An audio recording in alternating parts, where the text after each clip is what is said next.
Once at art school, Robert Berdella did a dance while he was holding the lifeless, bloody body of a duck whose head he had just severed.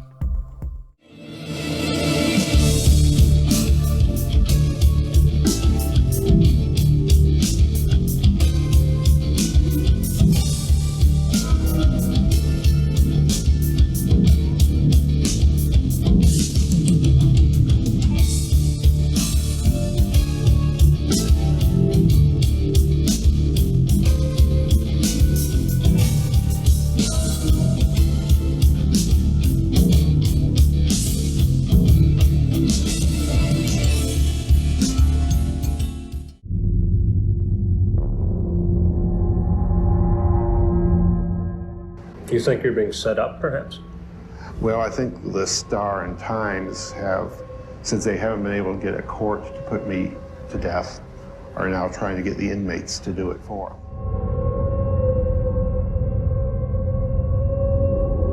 He was born in 1949 in Cuyahoga Falls, Ohio. And he was a child is a little bit withdrawn, you know. He wasn't the most outgoing kid, especially after his parents got divorced. And he started doing hobbies that would, he could do by himself. That didn't require other people, friends, like coin collecting, stamp collecting, etc. He grows up to be one of the most sadistic killers that the world has ever seen. But let's just rewind back to his youth. When he was 16 years old, he saw a movie that was called The Collector, and the plot revolved around a psychotic guy who kidnaps this woman that he was obsessed with, and it was his hopes that after he imprisoned her, that she would grow to love him. A film so shockingly special, it could only be told today.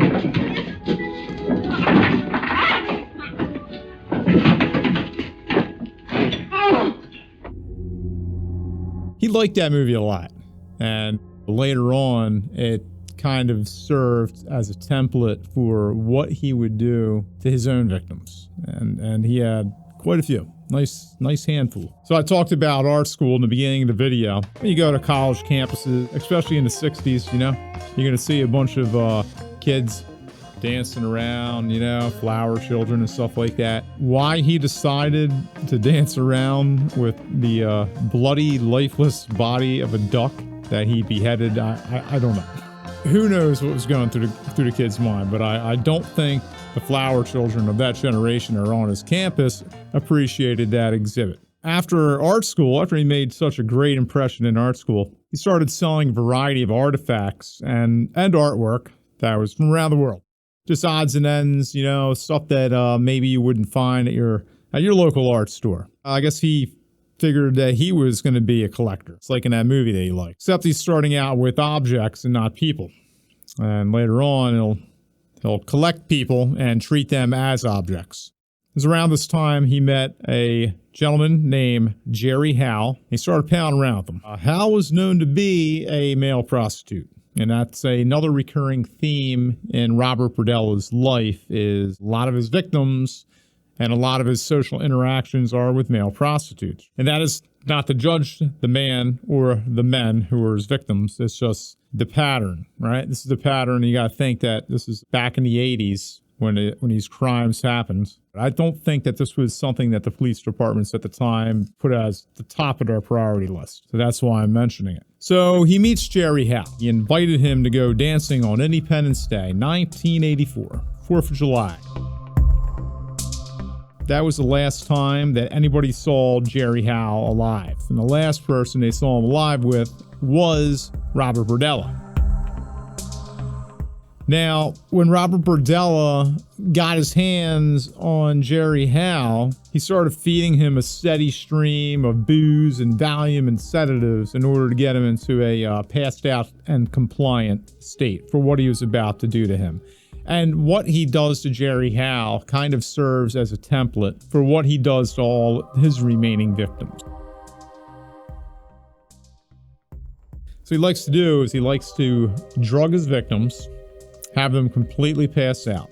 By the time they wake up, they're already naked and tied to his bed. He had a transformer from an old 7700 volt neon sign that goes on buildings. And he used the transformer to connect the wires to their private areas, other body parts, because he wanted to make them suffer. And he did this a lot. He kept a torture diary. And he would make little notes.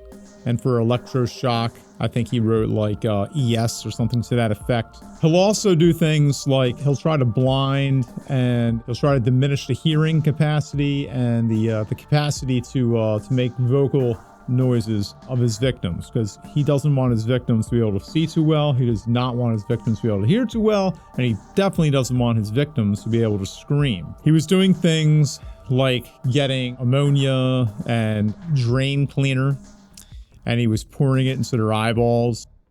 He got a caulking gun, and then he would stick it into their ear canals, and he would fill it up with caulk. He also had lots and lots of hypodermic needles. He came across different types of sedatives because he had a side job breeding dogs, and he could get his hands on animal tranquilizers, and he'd use them on his victims. He had these hypodermic needles, I guess, all over the place, and he would plunge them into various parts of the victim's body as he was torturing them. They pled for their lives, but it was pointless because he didn't care. He did not see them as human beings anymore. At one point, he told investigators that once a victim became his captive, he no longer saw the humanity in them, and they were now merely sex toys for him to use as he pleases. He cried for the torture to stop. And like I said earlier, it didn't have any effect on Berdella. Berdella could care less. He wound up dying by choking on his own vomit. So the next day, good old Robert Berdella dismembers his corpse with knives and a chainsaw. Then he had to dispose of all the body parts. So he just put them in the trash. And he took the can to the curb, and the trash men then took it to the landfill. Police later on trying to find the body parts. This is, once they finally capture him. What did you do with the bodies? He told them. He said, yeah, put them in a trash can. And he took them out to the landfill, kept some body parts in the yard, like skulls. And they were unable to retrieve anything except the skulls and some teeth and a few chunks of vertebrae that were left in his house. So he's kidnapping people. He's drugging them. He's torturing them. He's raping them, and then he's throwing them in the garbage. He said that when his victims pled for their lives, that he ignored it, or he threatened them even more extreme torture, because he said that it was good for his own physical and mental satisfaction. Some of the other victims that he is responsible for killing are Robert Sheldon, James Francis, Mark Wallace. There's a lot of stuff that Robert Berdella did that just defies the imagination. Hannibal Lecter would say that this guy's too extreme, or so would Leatherface, because he's just so far beyond the pale. A lot of his victims also had past run-ins with him. Like, he knew most of them because he would rent out space in his house. And every now and then, they would need a place to stay. And a lot of them also were into male prostitution, and they also had addiction issues. And they knew that they could come to Robert Berdella, and he'd probably get him a fix or get him at least some cash and a place to stay. Matter of fact, some of his neighbors who had no idea what was going on, but saw young men often going over to Robert Berdella's house and staying there for a while, they thought keenly of Mr. Berdella. They're like, oh, what a nice guy. He seems to be helping out troubled youth. He actually told police that a lot of his victims he was killing and torturing because he was sick of the fact that they led the lifestyle that they led, and he thought that he was doing, like a favor to the world, I guess, by getting rid of them or making them suffer. Stoops, an old tenant of his. His name was Todd Stoops. Ran into him, How you doing, Stoops? What have you been up to? You hungry? Why don't you stop by, get something to eat? So Stoops said he needed a little bit of cash. Told him it was for his next fix. He had an addiction problem, and Berdella took advantage of it. Berdella would tell the police that he was actually very much attracted to the young Stoops. Going back to that movie, The Collector, that he saw when he was 16 years old, Stoops would probably fall into his version of the lady that was in the movie The Collector that was kidnapped. So he was going to try to force Stoops to fall in love with him by kidnapping him, torturing him, and then playing mind games with him. One of the romantic things he did was after he kidnapped him, he sent high voltage directly into his eyeballs in an effort to blind him. How romantic, right? He was trying to turn him into a submissive, obedient sex slave. He also injected drain cleaner into his larynx to silence his screaming. It's something he did with a variety of victims, not just him, but I think he might have started with him. After a week, Todd begged for food and drink, but Berdella said, nah, not gonna happen. His condition started deteriorating rapidly. On June 27th, he did permanent damage to his anal wall with his fist, ripping it open, causing bleeding and discharge from that area. Started spiraling towards death, and then he said, I guess I better give him some food. So he started trying to force feed him ice cream and other soft serve food items like applesauce, etc. He couldn't hold anything down. And I imagine that he probably just wanted to die. I could be wrong, but I mean, at this point, he probably just wanted out, and death was probably, the quickest way out of his hard situation, right? So he unfortunately succumbed to his to the septic shock. The bacteria just completely finished him off where Robert Berdella began. So Robert Berdella began his murder, and then the bacteria in his body finished him off from his injuries. Then he met Larry Wayne Pearson. He was also looking for a place to stay. So he's like, you know what? You can stay here. Just do a little work around the house, right? Cool. Got a deal? Nice. And he didn't intend for Mr. Pearson to be his next victim. Not at first. Then one day he had to bail him out of prison, and that kind of made him angry. Sidebar, he didn't have to bail him out of prison. He chose to.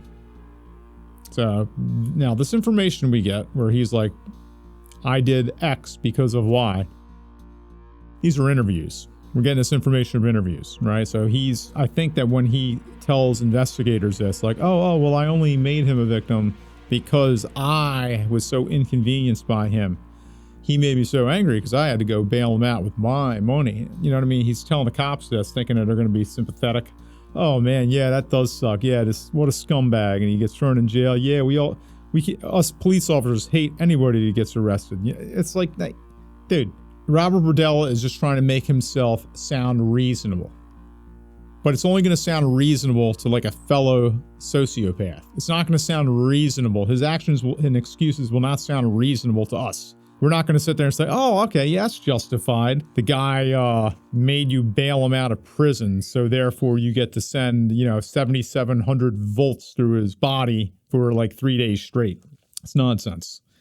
So he's angry now. So he's going to torture this guy. He got him drunk, and then he hit him up with some chlorpromazine, which is like his drug of choice for his victims. Then he decided to hang him by his hands in the basement. He injected more drain cleaner into his larynx, just like he did other victims, to quiet the coming screams. And then he began the electroshock torture.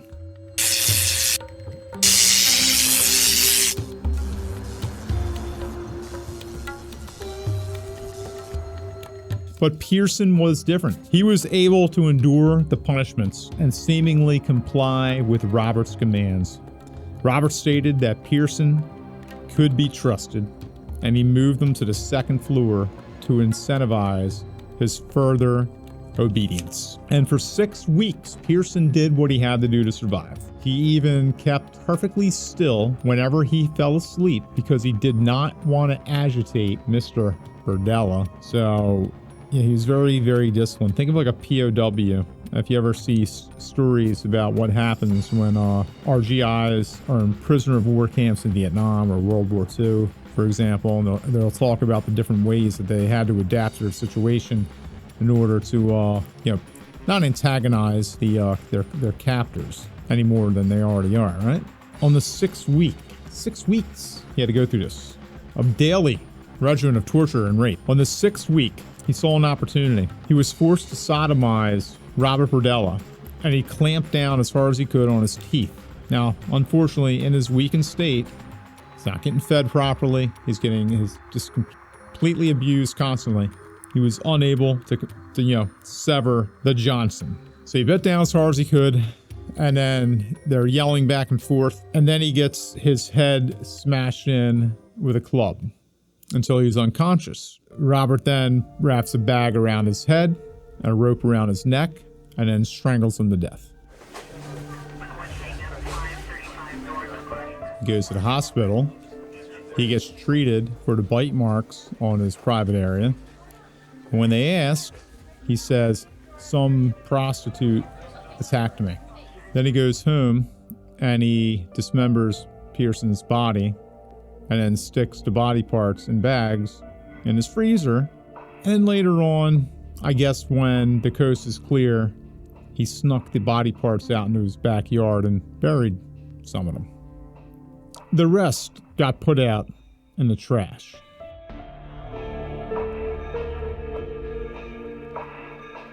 Christopher Bryson is probably the only reason we know about Robert Berdella. Christopher Bryson's trajectory, once he got abducted by Berdella, was similar to Pearson's. He went through extreme torture and rape, and then he was also strong, and he also did what he had to do in order to try to escape his situation. Robert Berdella said to him that, "Hey, I'm starting to trust you. I'm going to give you some privileges." Exactly what he told Pearson.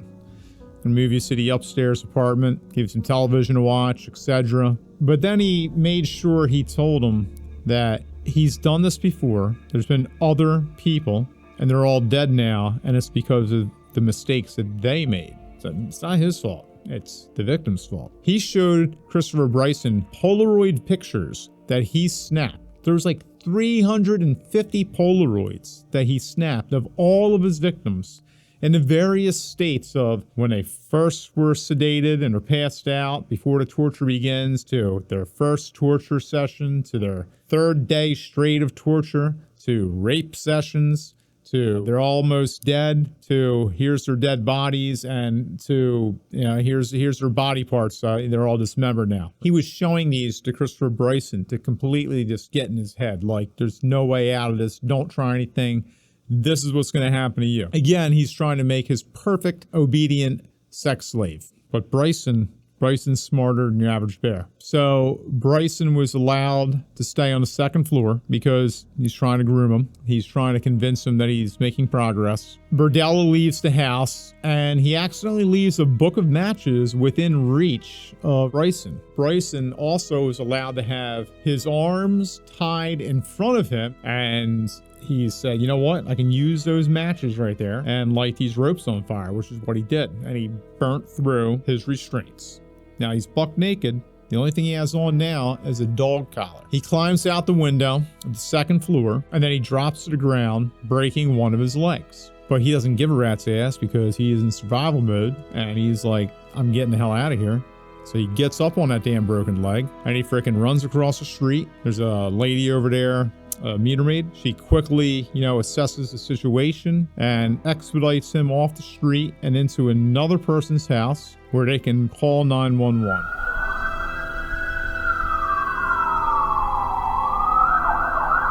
Later on, Berdella is arrested. The police go into his house with the search warrant, and they find skulls in his closet.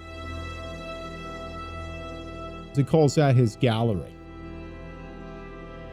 And at one point, he went and got one of the skulls he buried in the backyard, and he put it inside his gallery, and then put another skull, a fresh skull, inside that hole. And his plan was to come back after a certain period of time when all the flesh was now off the skull, and then put that in his gallery as well. And then when he was explaining this to the police, he's like, oh, guys, I know what you're thinking, but it's nothing grisly.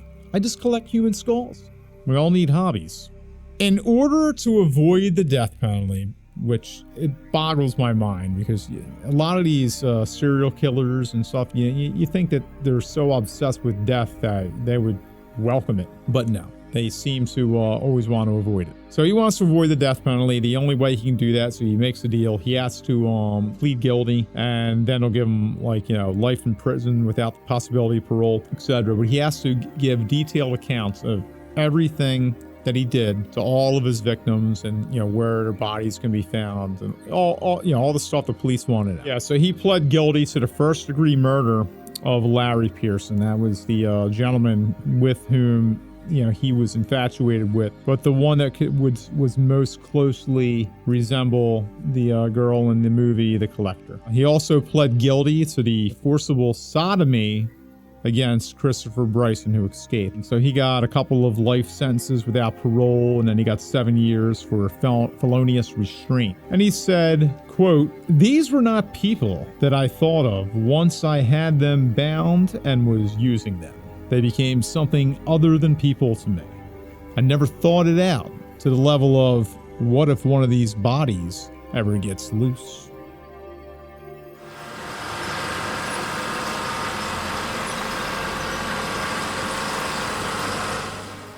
The bodies in a landfill were never recovered. So he did some TV interview, and in the interview he claimed that it was partially the fault of the police because the police didn't do a good enough job. Hey, plenty of blame to go around is the way Robert Berdella sees it. It wasn't just his fault. It was the cops' fault too. They should have been better cops. And the happy ending. Yes, the happy ending. So, October 8th, 1992, Missouri State Penitentiary. Robert Berdella is serving his sentence there, and he's complaining to the staff. He's complaining that the staff was withholding his heart medication. I don't know if they were. Who knows? If they were, way to go. Good job. But something tells me that's not how it went down. I think he was under the impression they were withholding his meds, but it's probably like, yeah, you already got your pill today. Yeah, your next pill's like in 12 hours. Probably some nonsense like that. Whatever. Who knows? At some point, he started complaining of heart pain. So, unlike him, they actually care about the people that they're in charge of. So they immediately whisked him to the infirmary, and then they did a little checkup and said, yeah, he needs to get to a hospital. They got him to a hospital, and he died from a heart attack. Somebody went and told the judge, the one who presided over his trial, and he said, "Hey, judge, that Robert Berdella guy. Yeah, he's dead, man. Had a heart attack in prison." And the judge remarked, "Couldn't have happened to a nicer guy." And I agree. So yeah, in the end, man, it's another story that I came across about somebody who's just so far beyond evil. It's just not your typical case where it's like, heat of the moment, killed somebody, but I regret it or something. What are they, like crimes of passion, for example? Like the wife comes home, finds a husband cheating on her, she immediately just grabs a gun in the heat of the moment and kills the husband, something like that, right? But then when she comes down, she realizes that what she did was wrong, and she's very sorry for it. Now, we're not talking about that. I mean, not that that's excusable, not that that's normal, but this kind of stuff is it's just so weird. I don't understand what would drive somebody to be this cruel to somebody, to a fellow human, That's all I got for this episode, and just stay safe, keep your doors locked, and don't go to strangers' houses, or just don't go with strangers, like in their cars or anything like that, unless you like tell your friends or family, like, "Hey, this is where I'm going to be," or "This is the person I'm going to be with," so if I don't turn up, just make sure you guys, this is where you start looking. All right, have a good one.